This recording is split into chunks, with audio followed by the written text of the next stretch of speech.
안녕하십니까. 지금 이제 이재명과 민주당이요. 원래 이제 경제에 대해서 진짜 무식한 아무것도 모르는 무능한 이런 이제 정당이잖아. 이재명이가 뭐 변호사가 이게 경제를 뭐 알겠어요. 전부 이게 지역화폐 하나 풀고 기본소득이나 이게 뿌리자. 이거 왜 뭘 알겠습니까? 민주당도 이게 매일 뭐 젊을 때부터 화염병 들고 돌 던지고 데모했지. 뭘 이게 제대로 경제를 정통 알겠습니까? 그러다 보니까 이제 이번에 아예 뭐 주식 문제, 그다음에 상법 개정, 그다음에 이 코인 문제 관련해 가지고 온 데서 이게 비판의 십자포화를 이게 완전히 뭐 포화를 이렇게 받고 있습니다. 당하고 있습니다. 온 데서 이게 민주당 이재명을 공격하는, 그러니까 이제 무식하게 철학이 없고 그때그때 임경변으로 이게 계속 정책을 하다 보니까 온 데서 이 공격을 당하고 있는 거예요. 그때그때 오로지 표만 생각하는 거예요. 경제에 대해서. 철학이 없으니까 경제에 대해서. 대표적으로 이제 금투세 폐지 문제, 그다음에 코인 과세, 그리고 이제 상법 개정, 이거 관련해서 도처에 모든 이게 이 당사자로부터 공격을 당하고 있습니다. 자, 먼저 이게 금투세 폐지는요. 이거는 이제 자기가 결론을 내렸는데 이걸 찬성하는 국민이 대부분이지만 전부 이게 이재명이를 다 욕합니다. 저거 이게 이재명이 끝까지 간보고 눈치 보다가 이게 마지막에 이제 표 때문에 폐지하는구나. 이걸 이게 고마워하는 사람이 누가 있겠어요? 원래 이제 금투세 폐지는 윤석열 대통령이 공약이고, 그 다음에 한동훈 대표도 이게 폐지 주장했는데, 이재명이가 이게 빨리빨리 했어야 되는데 끝까지 눈치 보고 간보다가 마지막에 폐지하니까 뭐 이게 별로 효과가 없는 거예요. 이재명의 결단이라는 이런 효과가 없는 거예요. 대신에 난립니다. 지금 이게 민주당 빼고 나머지 야당들이 다 모여가지고 계속 이재명을 공격을 하고 있습니다. 아니, 왜 부자들한테 부자 감세를 해주느냐? 금투세. 여기에 대해서는 이제 이 좌파 시민단체나 또 이게 좌파 다른 야당들 많잖아. 진보당부터 조국당까지 전부 이게 막 비난을 이재명에 하는 거예요. 왜 억강부약, 부자들 이게 뺏어서 가난한 사람을 줘야 되는데 억강부약, 왜 부자들이 금투세 내는 걸 폐지하고 부자 정당이 되느냐? 이렇게 기자회견하고 지금 난립니다. 그러면서 이게 폐지가 아직 된 건 아니잖아요. 막 계속 반대하는 운동이 서명이 뭐 탄원이 계속 나오고 있습니다. 물론 이제 와서 뭐 민주당이나 이재명이가 금투세 폐지를 다시 뒤집을 수는 없겠지만 그렇지만 이제 이렇게 공격을 당하는 이재명으로서는 난감하죠. 원래 이제 자기 생각은 중도층으로 금투세 폐지하면 중도층이 자기를 지지해줄까 그쪽으로 표를 얻어보자, 이런 이제 얄팍한 계산으로 갔는데 우리 중도층의 지지는 안 오고 자기 좌파 쪽에서 자기를 맹공격하니까 지금 상당히 난감한 상황이다. 금투세 폐지가. 이건 이제 첫째 말씀드리고요. 그리고 이제 가상자산, 이 화폐 문제, 이게 심각합니다. 이게 코인 과세 문제. 코인. 이거는 이제 또 폐지할 수는 없잖아요. 코인은 이제 과세를 금투세 주식처럼 완전히 폐지를 못 하고요. 다만 이제 과세 공제 한도만 좀 올리겠다 이렇게 하는가 봐. 지금은 이제 250만 원을 공제해주고 나머지는 이제 코인으로 벌면 20%를 세금 때리거든요. 요거는 이게 공제를 5천만 원 올려줄게. 그러니까 5천만 원까지는 이제 세금 안 내고 그다음부터 이제 버는 돈의 20% 내라. 이렇게 법을 바꾸려고 하거든요. 그러니까 이제 이래 되니까 이건 막 또 이게 코인 투자하는 사람들이 난립니다.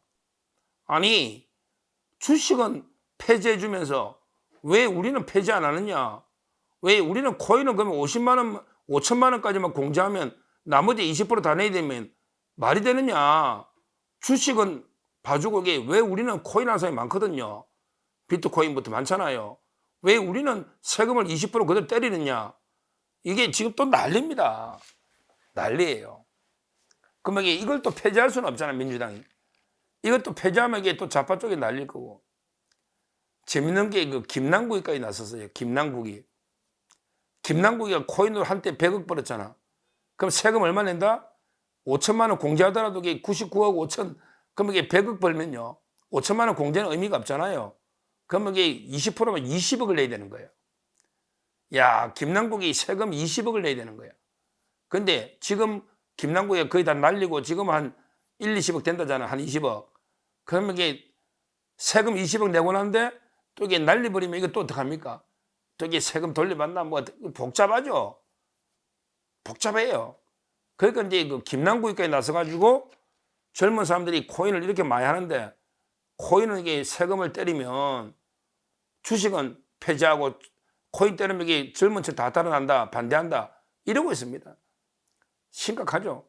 그러니까 이재명 입장에서는 이게 코인도 주식처럼 다 폐지하고 싶은데 그러면 이게 진짜 좌파들이 또 들고 올라갈 거 아닙니까? 다 안 하면.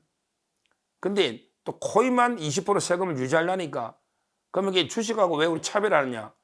이런 식으로 이게 김남국이부터 반발하면서 들고 올라오고 있습니다.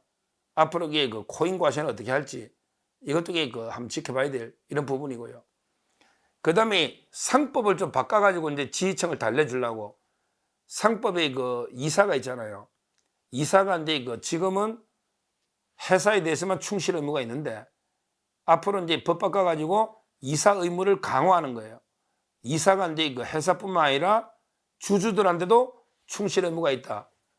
그러니까 이사가 이제 그 주주들의 이익을 훼손하면 이사를 이게 손해배상 책임 묻는다. 이런 게 이제 배임죄 범위하고 연결해서 중요한 이슈가 됩니다. 그러니까 이제 이재명이는 상법을 개정해서 이사들이 의무를 주주들한테 직접 충실 의무를 부과하면 그러면 이게 이제 회사 주식이나 시가총액 올라갈 수 있으니 아마 이제 이걸 추진하려고 하니까 또 이제 이번에 기업단체에서 또 난리네요. 또 이제 그 기업인들 단체도 많잖아요. 이렇게 되면 이게 그 누가 이게 그 이사하려 할까요? 상법 개정돼 버리면 이게 그 막 기업들로서는 이게 이사 책임도 커지지만 무엇보다 이제 그 사모펀드나 또 공격적인 헤지 펀드에서 기업 경영권이 침해되는 경우가 많이 생길 수 있죠. 예를 들어 이제 그 기업이 경영권 방어하는 게 많이 약화된다 이 말이죠. 상법이 개정돼 버리가 그렇게 되면 그래서 이제 그 또 기업인 단체에서 이제 그 엄청나게 반대 상법 개정에 대해서 의견을 내고 있습니다. 그러니까요, 이자들이 코인이고 주식이고 상법에 대해서 확고한 이게 철학이 있다. 뭐 예를 들어 이제 그 우리 윤석열 대통령처럼 이게 자유주의 철학이 있다. 이러면요, 굳이 기존 제도를 건드릴 이유가 없어요. 뭐 검투세를 굳이 도입할 이유도 없고 그냥 원래대로 검투세는 없는 게 맞아요. 그 다음에 저는 뭐 기본적으로 코인 과세도 반대합니다. 이런 이게 투기성은요, 이례적으로 돈 벌어도 이게 세금 부과할 이유가 없어요. 또 이게 언젠가는 손해봅니다. 결국은 이게 개미들이 따는 경우 거의 없어요. 따라서 이제 이거는 시장에 맡겨놓고요. 세금이 굳이 거둘려면 이게 더 절차나 복잡합니다. 오히려 비용이 더 듭니다. 세금을 거둘 때 가장 원칙이 최소 비용으로 거둬야 되잖아. 오히려 이게 그 시스템 구축하려면 더 듭니다. 그 다음에 저는 상법 개정도 마찬가지예요. 기본적으로는 이제 그 기업들이 또 잘 돼야 되거든요. 너무 이제 뭐 저도 개미 소액주주지만 뭐 상징적으로 이게 이사 의무를 강화할 수는 있겠지만 그렇지만 이게 기업의 또 경영의 자유 이런 것도 이게 보장이 돼야 되거든요.